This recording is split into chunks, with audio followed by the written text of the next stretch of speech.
Okay, so this is going to look like a 4-string braid on the edge of this.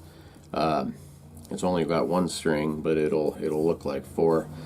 What you do is you go through every other hole the first pass up. Coming back, you go through the same holes the opposite direction. Then you go through the ones you didn't get before, and you come back. And after that, you weave them in and out through the same holes again. Sounds complicated, but it ain't. I'll show you here.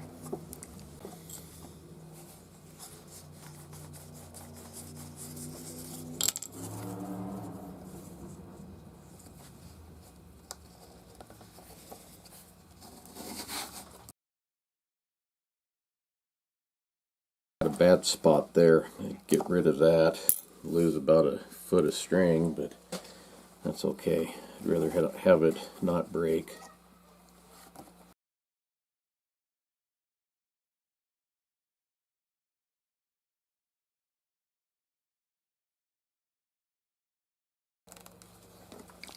So every other hole, first pass.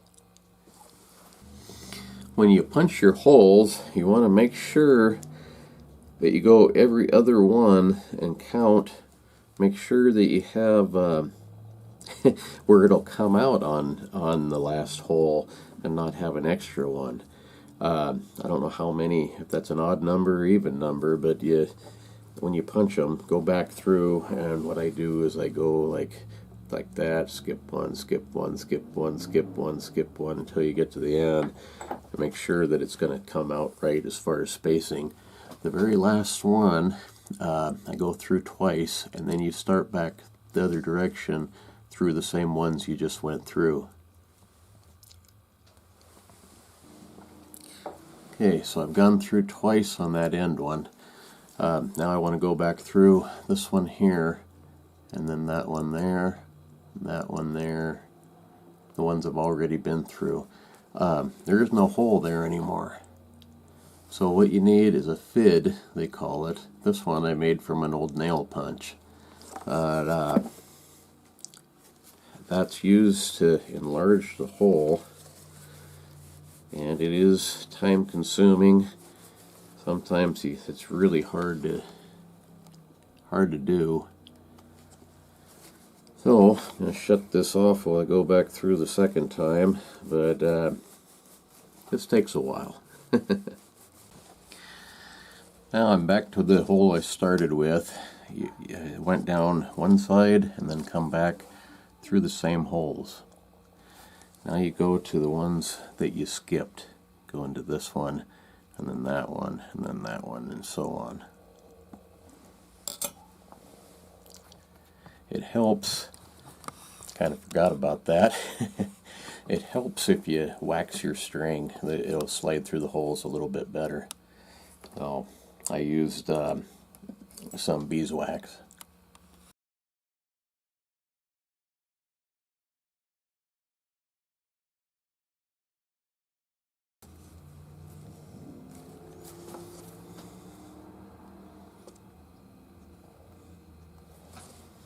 Okay, so now I'm down to the last hole that I skipped on the first 2 passes.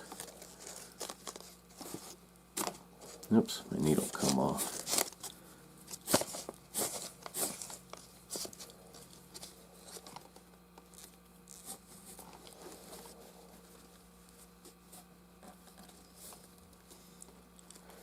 Okay, my needle come off, but what you want to do next, on the way back, you go through the same holes that you've only been through once. But you want to go underneath this one, over that one, underneath this one, and then back through that hole. Then it'll come out over here, you go underneath that one, over that one, under that one, back in. Under that one, over that one, under that one, and so on. It's really not as complicated as what it sounds. You're basically just weaving it back through on the way back. Put my needle back on here and I'll show you what I mean. Okay.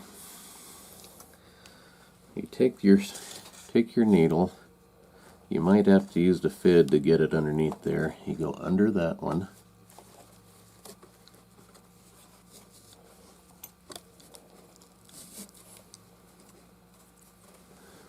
Over that one, under that one, and then back through the hole.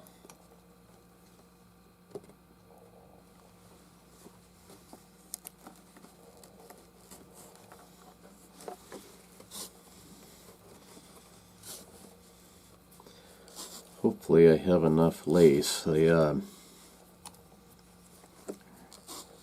don't really like to splice them if I can help it, but sometimes you run out and there's no other way of doing it. This is, by the time you get done, I won't have enough because I'm going to have to come back. No, this is the last pass. So this is 4 passes. So you want your leather 4 times as long just for the length of it. But then you got to count in all the wrappings. So that takes at least probably 2 more times the length. So I'd go 3-4 times as long as whatever you're doing, and then you're safe. I'd rather waste a little lace and use it someplace else than to run out and have to splice it. You can splice it without a lot of problems, but it's hard enough to make it look right that you really don't want to if you can help it.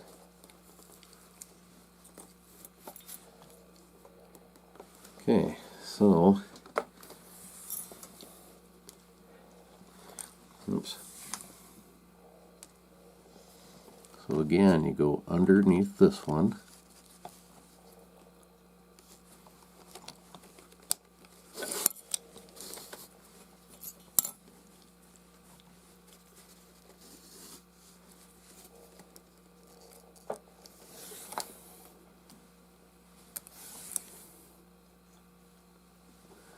Over that one, and under this one, back through the hole.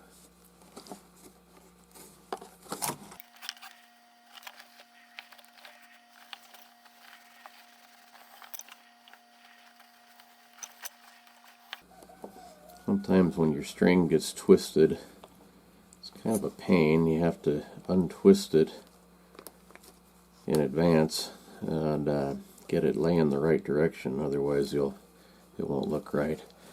But you keep doing that and it'll end up looking like a 4-string round braid.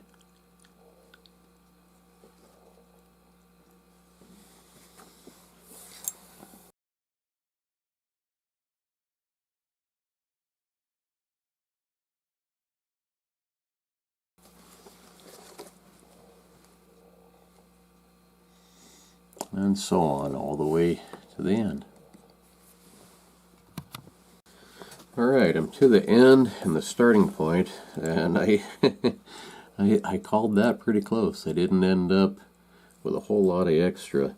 So what I want to do now is where I started here, go underneath this one.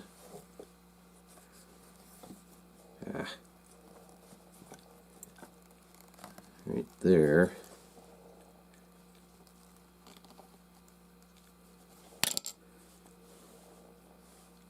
That.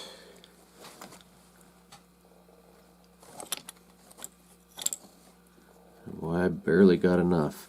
Anyway, then under or over this one here,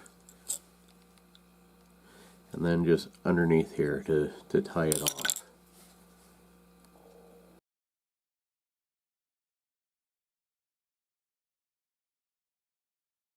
Like that.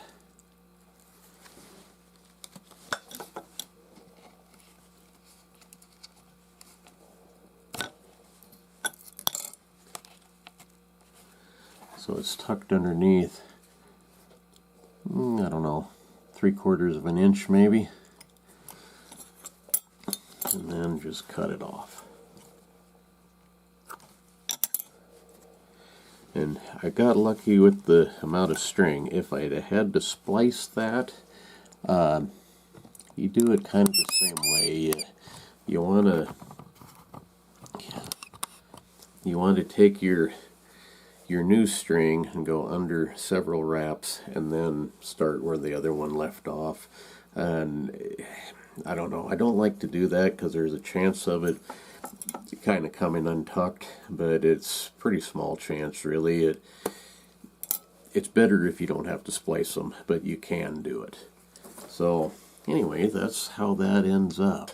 It looks like a 4-string round braid.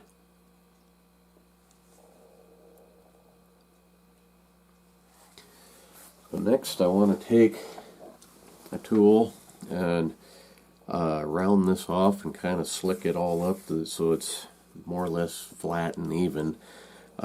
This is a dresser drawer knob that I put onto a piece of cow horn.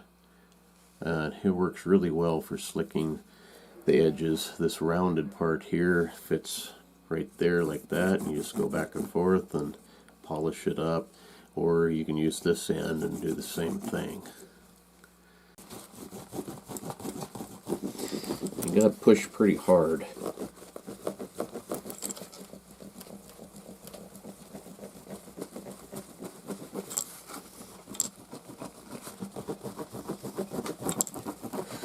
What you're trying to do is kind of compress the folds, the weave, all together so it's smooth and almost like one solid piece.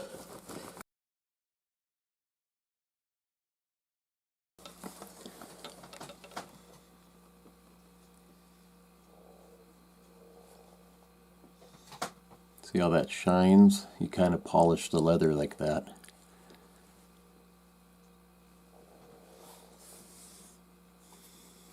Okay, so now the only thing left to do, you might have noticed I didn't sew this belt loop down.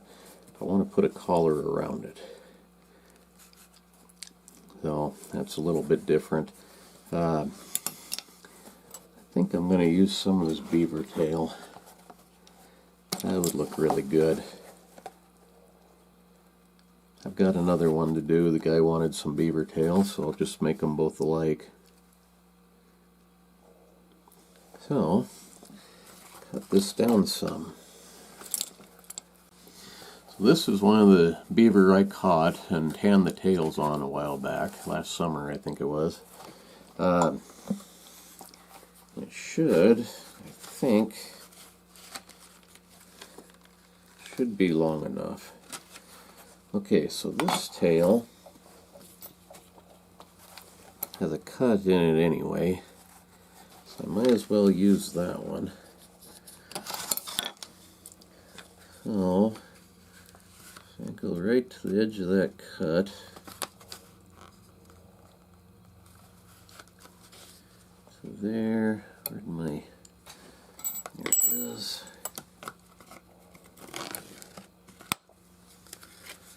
And go as wide as I can.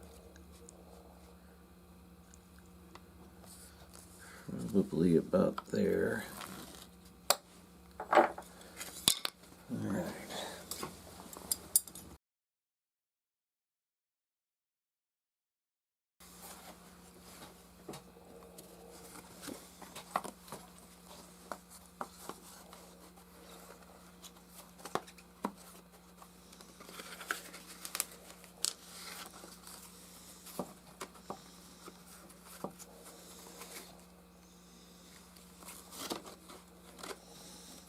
Okay, so that should probably work. The trouble with beaver tail is it's really tough stuff, but at the base against the animal's body is a lot thicker than at the tail tip. And when I lace that up, this end's going to want to tear. So I'm going to go get some buckskin, I think, and glue to the back of this.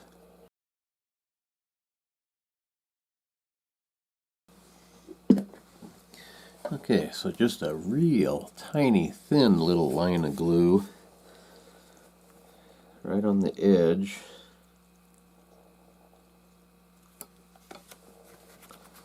Just to hold it in place while I sew it.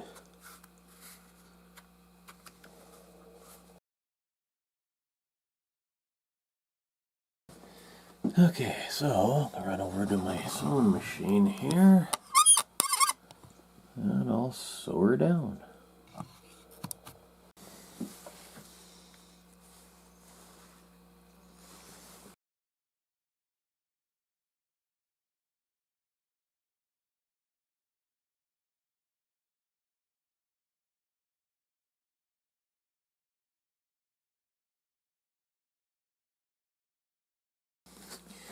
And that's just contact cement is what it is.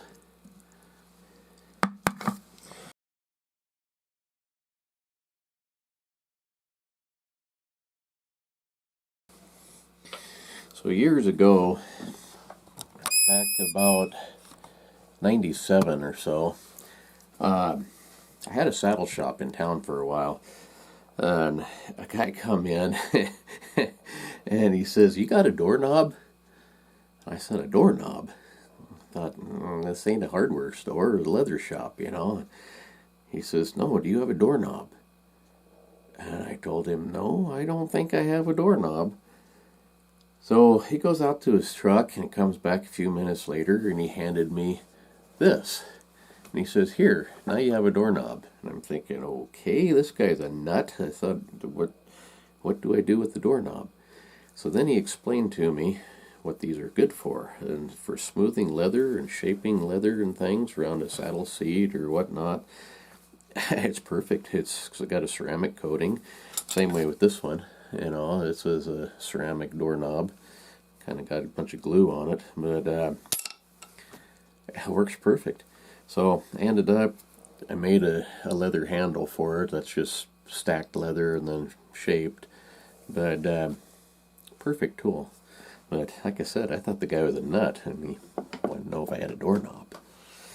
So anyhow, so now that I got a kind of a bead on that. And then this part I'll cut into fringe. I'm going to let it dry first.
Okay, this time I'm going to wax this up a little bit. This is just a kind of like bag balm almost. It's harder than that. It's just neat's foot oil and probably, I don't know, a little bit of Vaseline or something like that maybe. That's what it feels like. It's kind of a greasy type of thing. But it'll make the holes slide through there a little bit better. It kind of gives it a little bit of finish to it. Smooths the edges of the stuff. You know, the edge of the leather is going to be kind of fuzzy. It'll mat that down.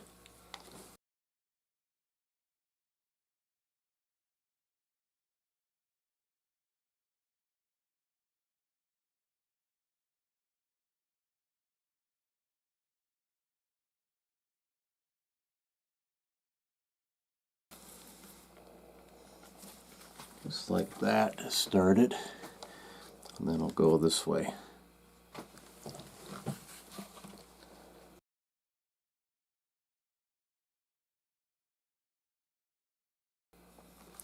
Now if I go back through these holes, I can make that kind of a braided, not really braided, but kind of a fancier thing than just your shoelaces.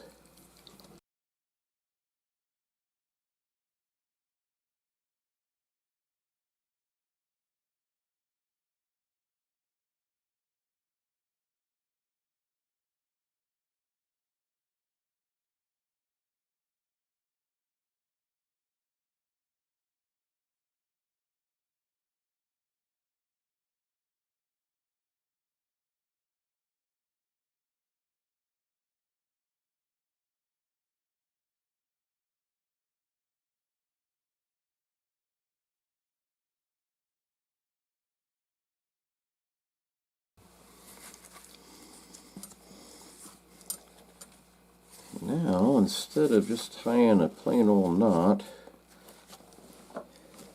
got this little itty bitty pocket knife, but it's real pointy.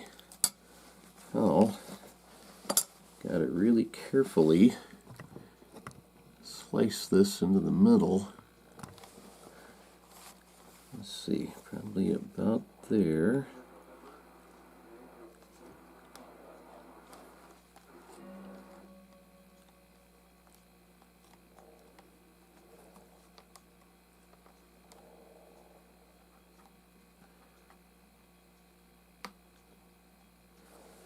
Like that. Poke that through there. Grab that end. Pull it through.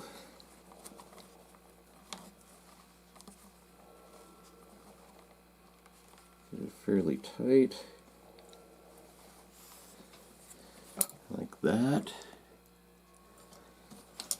And then I'll cut this one. Do the same thing.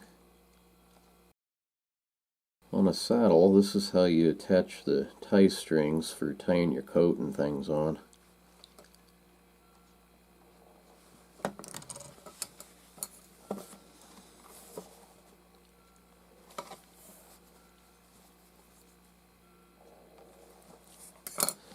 So one string is just kind of run through the other string, like that. There's no way that can come undone.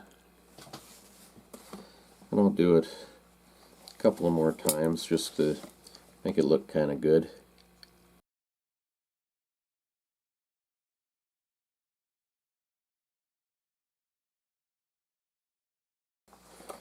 Just like that.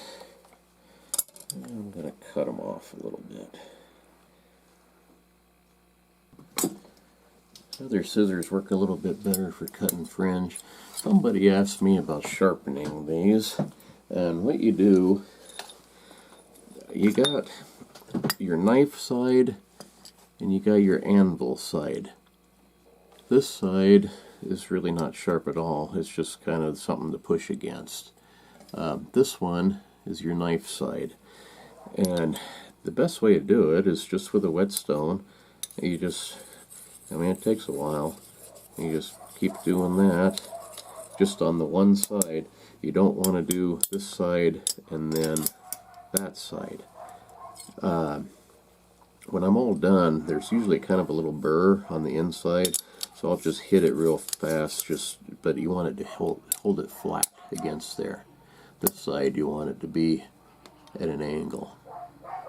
So it's sharpening scissors is kind of a little bit of a tricky thing. It's not that hard. It's just you got to kind of get the angle right is all, and it's time consuming. These are leather shears, and they're kind of high dollar scissors actually, but the steel in them is really hard, and it's hard to get them sharp again. So anyway, back to the back to what I'm doing here. Get sidetracked easy. Fringe has always been something that is very time consuming and always seems like a waste of leather to me, but it does make them look good. It seems like a waste of leather because you're just taking something usable and slicing it up into ribbons, really. But it looks good.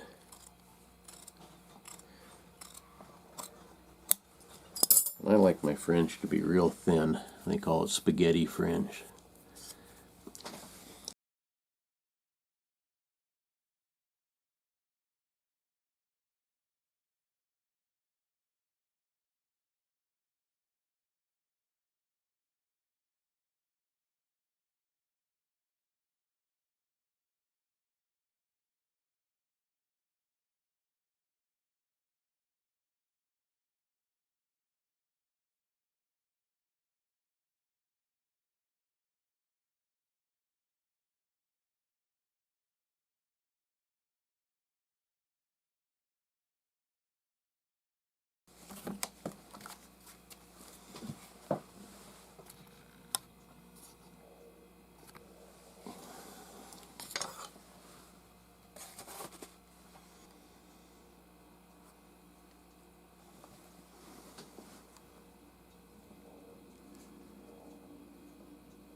Give it a coat of oil.